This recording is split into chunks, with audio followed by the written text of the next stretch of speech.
No one believes what I saw as a kid. Now I can't sleep when it rains. Red Dead No Sleep Stories presented by Red Vault. Hi guys, it's Em. I hope you enjoyed today's video. It's just one long story, so please do enjoy.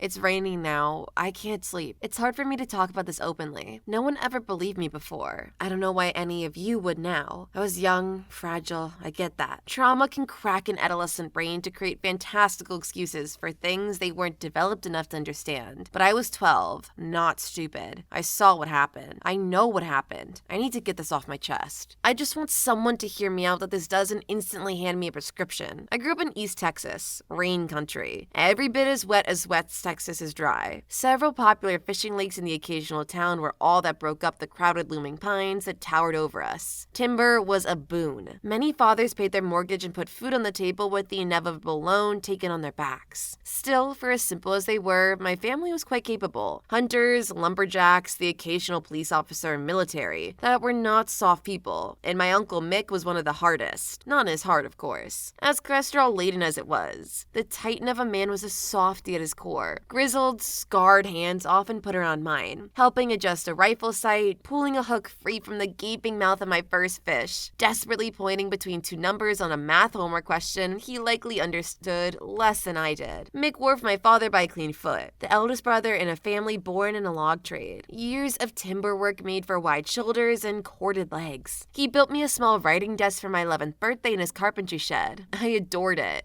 Stars like the ones we would camp under sporadically hand-carved into the pine sides. I still have it, somewhere. I just can't look at it now. I cherish the sleepover memories. He had no kids himself, and after my aunt passed, he never remarried. He had a standing offer that I could come over any time and stay any night. Many s'mores were consumed on his back porch those days under the Texas stars. Just me, him, and Blue. You know every redneck has or has had a dog named Blue, right? This is scientific law, right between gravity and thermodynamics. To this day, I don't know if my uncle is being ironic or simplistic when he named him. All I know is that by the time I met that blue tick count, if he wasn't the oldest dog on planet Earth, he was in the top 3. Alright, that's the fun stuff. This is the part that's hard talking about that day describing his house. It's tough. My psychiatrist says it's good to journal my thoughts, which brought me here. Even though I found a career in copywriting later in life, and I've always fancied myself a writer, there's some things I just don't have words for, or the words simply won't do justice to the reality of it. I'll do my best. It's been 24 years. He lived on a small ranch. Nothing intended, more of a hobby than a livelihood. Still, he had a decent collection of animals to take care of. A couple housing 20 or so chickens that he would let out to roam his property every morning. Mixed in were a few stray ducks that had settled down with them. As a kid, I always enjoyed thinking that the ducks believed they were chickens themselves. It wasn't unusual to see a mother duck caring for a trail of baby chicks behind her, having nested a set of eggs after their hen was picked off by a hawk or coyote. More importantly, he had a dozen goats. I don't remember what breed. He had built a wooden gymnasium for them to climb and play on, mainly to help lift them off the muddy earth when it rained, which front was a constant battle for livestock here. It was always a sonorous event when my dad pulled into the driveway. That day was no different. Goats pleaded for attention and food, knowing they'd receive both,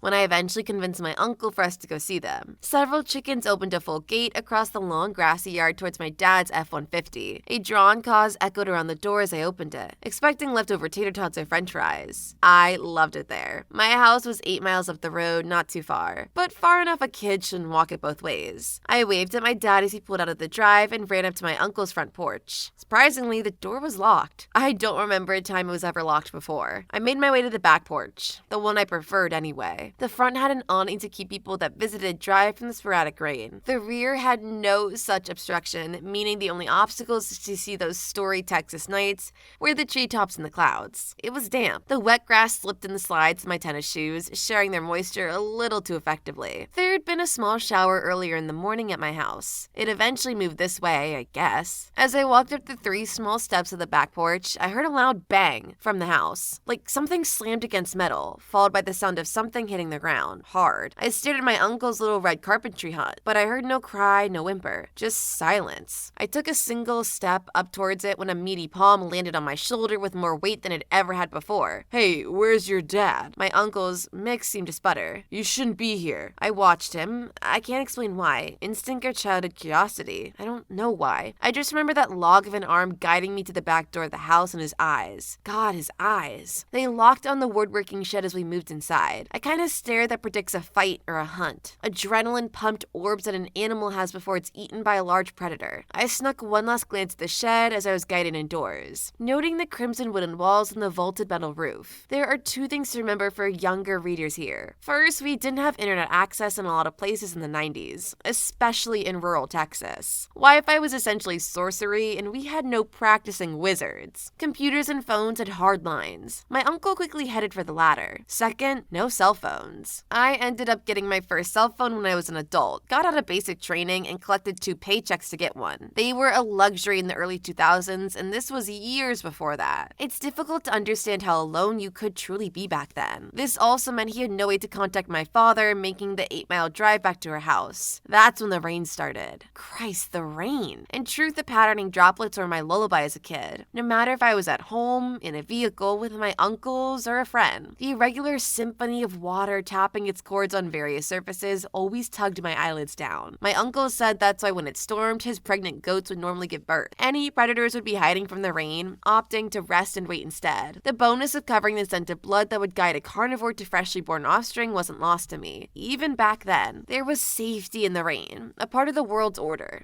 an unspoken treaty that all natural creatures understood and abided. I was naive. It was light at first. Uncle Mick's kitchen was attached to the back wall and had a large double-pane window that looked in most of his backyard. As the rain steadily grew, the chicken coop and goat stables slowly faded out of view, leaving the only real visuals in the downpour being a handful of tree trunks and the porch itself. Blue came up to me in the kitchen. His body trembled, so I reached down to pet him. He was damp. Got out in the rain from before, I guessed. His eyes looked eerily similar to my uncle's. I heard him speaking in the other room. I agreed with my mom. It was hurried and short, but I don't remember what was said. My child brain processed the meaning well enough. They needed to come get me. I wasn't mad or even upset, just confused. The rain got heavier. Do you remember being a child? Most of us don't, and normally remember specific or traumatic events if we do. It wasn't the visuals or sounds that haunt me. Not really. My psychiatrist says I can see images and hear sounds, but what I really remember is how they made me feel. She's right. I remember the sound, the screaming goats muffled by the now pounding rain. I remember the sight, a single white fjord flag landing flatly on the plywood porch. I remember the feeling of that shadow, standing half behind the furthest tree obscured by rain and distance. I remember the feeling of it watching me. My uncle returned to the kitchen now, and he had a rifle. I was too young to know what kind. Stay inside. Your pa will be back soon and we have to leave, he said with a chilling flatness I'd never heard from him. This was my cool, fun-loving uncle, right? I heard metal scream. I didn't even know metal could at that age. Somehow I knew. Mixed fingers strummed the weapon with a nervous pattern, unable to remain still with heightened nerves and hormones. This is when he noticed the limb on the porch, what little blood it had before washed away. His face sealed, but the nervousness remained in his eyes. Stay here. Lock the door behind me, he said without an attempt to smile or comfort me in any way. I nodded, like a child could protest. He pulled a long cap from somewhere I didn't see. John Deere, I assume, now was to keep the rain out of his eyes to shoot, and he couldn't take an umbrella while using a rifle. He opened the door and stepped into the downpour defiantly. He didn't even take a coat. I've said for years that one thing humanity has never deserved is our dogs. Whatever faith my uncle was going out there, he wasn't going alone. Blue faithfully passed through the frame as well. The truest, purest love a man will ever have is with his dog. Whatever happened now, as in all parts of their life, the best friends would face it together. I slid the deadbolt in the back door and hurried to the window. Couldn't hear the goats anymore if I had heard them at all. The rain had grown harder, somehow. Loud enough that the pounding on the roof sounded like being under 100 out-of-ink marching bands. The furthest trees, including the ones with the shadow before, were no longer visible. I could barely see past the edge of the porch now. My uncle grabbed an axe from a stack of firewood. He stuck the handle into the back of his belt until the metal had hugged snugly on it, drenched already, both hands on the rifle. He marched down the stairs towards the pens, Blue dutifully beside him. They were gone in moments. It's hard to explain how the next few minutes felt. I remember hearing my breathing, little more than shallow gasps. I remember seeing a shadow, I think, dark, somewhere to my right. I remember that feeling, being helpless, that ominous, overbearing pressure of a child's fear. The weirdest part of it all was the silence. Christ, the goddamn silence. The thunderless storm drilled straight down, lacking both electricity and wind. It was like being under a waterfall, noise crashing completely around me in every direction. But I'm telling you, There was silence. I felt anguish in that waiting,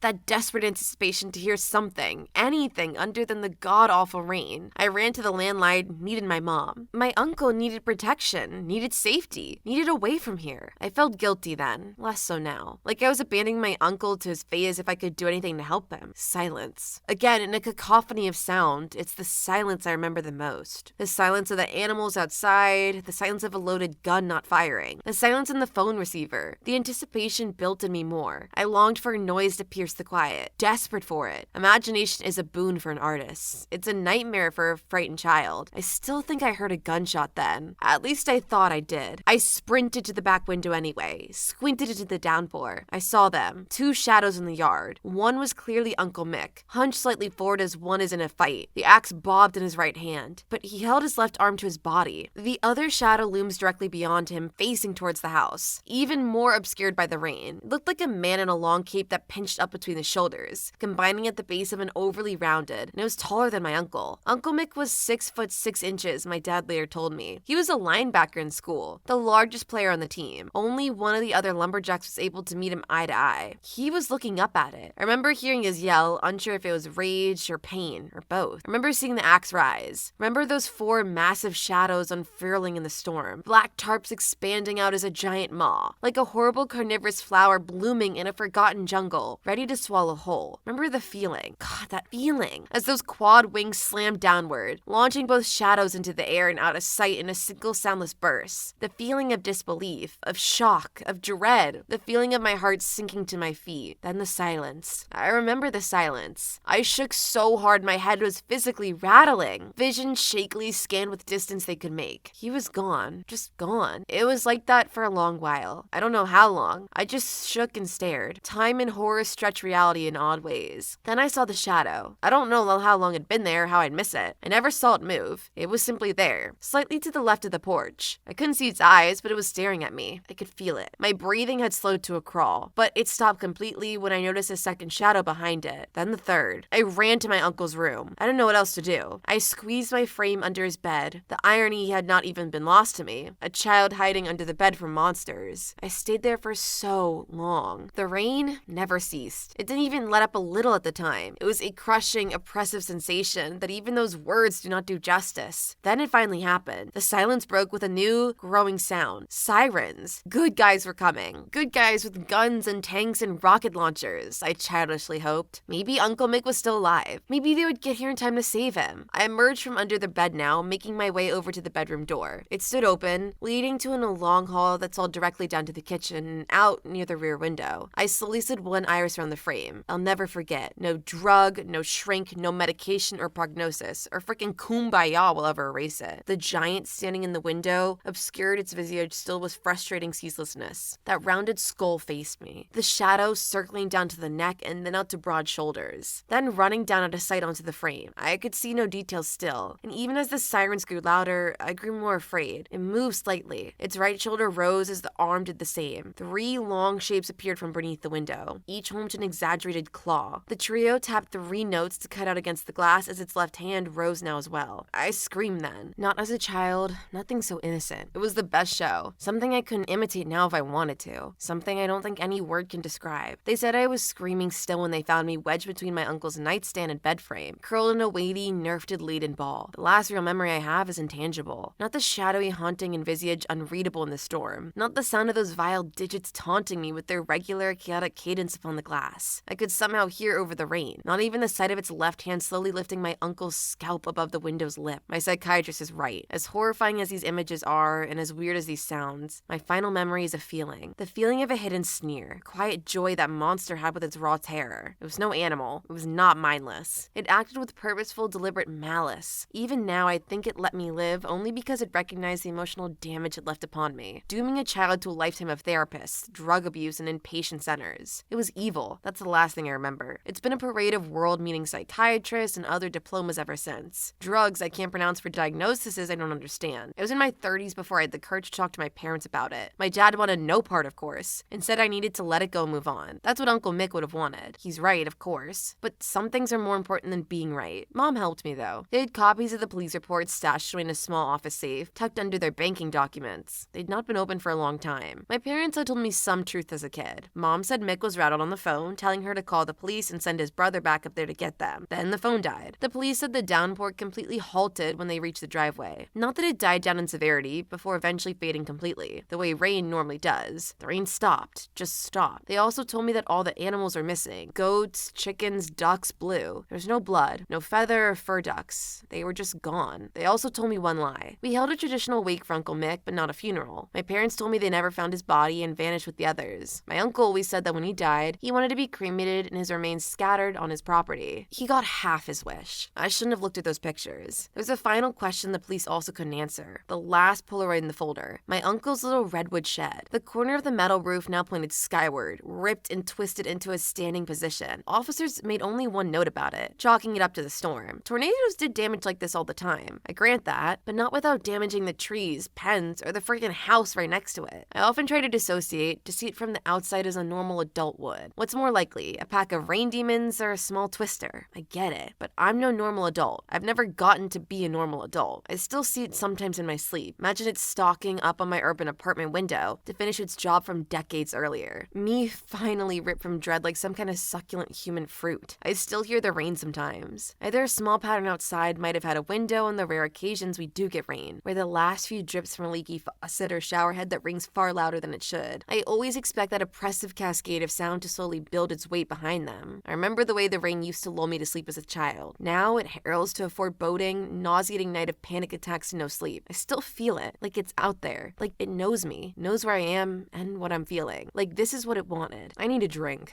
Please leave your story in the comments. I would love to make a video on them in the future. Also, don't forget to like and subscribe.